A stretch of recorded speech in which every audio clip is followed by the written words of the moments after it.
निर्जला एकादशी की कथा। भीमसेन व्यास जी से कहने लगे कि हे पितामह, भ्राता युधिष्ठिर, माता कुंती, द्रौपदी, अर्जुन, नकुल और सहदेव आदि सब एकादशी का व्रत करने को कहते हैं, परंतु महाराज मैं उनसे कहता हूँ कि हे भाई, मैं भगवान की शक्ति पूजा आदि तो कर सकता हूँ, दान भी दे सकता हूँ, परंतु भोजन के बिना नहीं रह सकता। इस पर व्यास जी कहने लगे कि हे भीमसेन, यदि तुम नरक को बुरा और स्वर्ग को अच्छा समझते हो तो प्रति मास की दोनों एकादशियों को अन्न मत खाया करो। भीम कहने लगे कि हे पितामह, मैं तो पहले ही कह चुका हूँ कि मैं भूख सहन नहीं कर सकता। यदि वर्ष भर में कोई एक ही व्रत हो तो वह मैं रख सकता हूँ, क्योंकि मेरे पेट में वृक नाम वाली अग्नि है, सो मैं भोजन किए बिना नहीं रह सकता। भोजन करने से वह शांत रहती है, इसलिए पूरा उपवास तो क्या, एक समय भी बिना भोजन किए रहना कठिन है। अतः आप मुझे कोई ऐसा व्रत बताइए जो वर्ष में केवल एक ही बार करना पड़े और मुझे स्वर्ग की प्राप्ति हो जाए। श्री व्यास जी कहने लगे कि हे पुत्र, बड़े बड़े ऋषियों ने बहुत शास्त्र आदि बनाए हैं, जिसने बिना धन के थोड़े परिश्रम से ही स्वर्ग की प्राप्ति हो सकती है। इसी प्रकार शास्त्रों में दोनों पक्षों की एकादशी का व्रत मुक्ति के लिए रखा जाता है। व्यास जी के वचन सुनकर भीमसेन नरक में जाने की नाम से भयभीत हो गए और कांपकर कहने लगे कि अब मैं क्या करूं? मास में 2 व्रत तो मैं कर नहीं सकता। हाँ, वर्ष में एक व्रत रखने का प्रयत्न अवश्य कर सकता हूँ। अतः वर्ष में एक दिन व्रत करने से यदि मेरी मुक्ति हो जाए तो कोई ऐसा व्रत बताइए। यह सुनकर व्यास जी कहने लगे कि वृषभ और मिथुन की संक्रांति के बीच ज्येष्ठ मास के शुक्ल पक्ष की जो एकादशी आती है उसका नाम निर्जला है।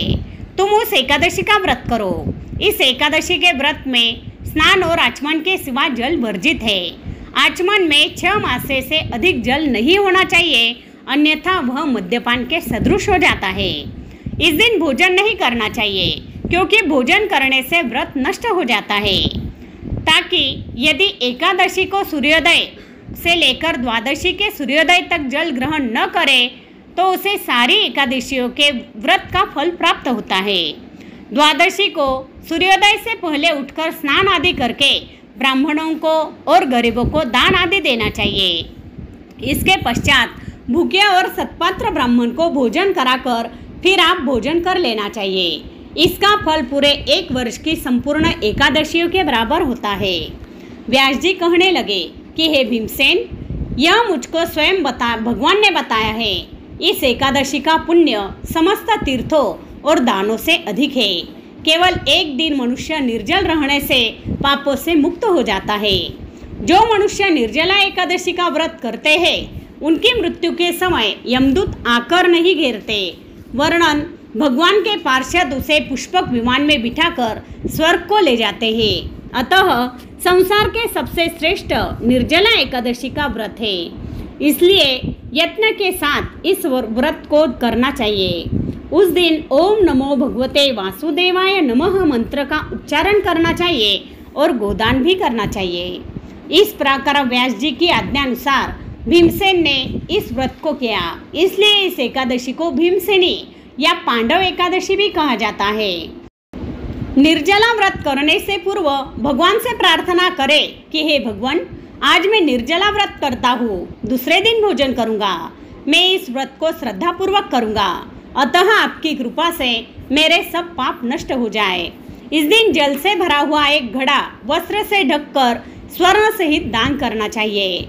जो मनुष्य इस व्रत को करते हैं उनको करोड़ पल सोने के दान का फल मिलता है, और जो इस दिन यज्ञादिक करते हैं उनका फल तो वर्णन ही नहीं किया जा सकता। इस एकादशी के व्रत से मनुष्य विष्णुलोक को प्राप्त होता है। जो मनुष्य इस दिन अन्न खाते हैं वे चांडाल के समान है, वे अंत में नरक में जाते हैं। जिसने निर्जला एकादशी का व्रत किया है वह चाहे ब्रह्म हत्यारा हो, मद्यपान करता हो, चोरी करता हो या गुरु के साथ द्वेष किया हो, मगर इस व्रत के प्रभाव से स्वर्ग में जाता है।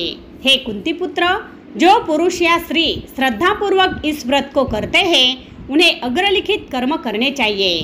प्रथम भगवान का पूजन, फिर गोदान, ब्राह्मणों को मिष्टान्न व दक्षिणा देनी चाहिए। तथा जल से भरे कलश का दान अवश्य करना चाहिए।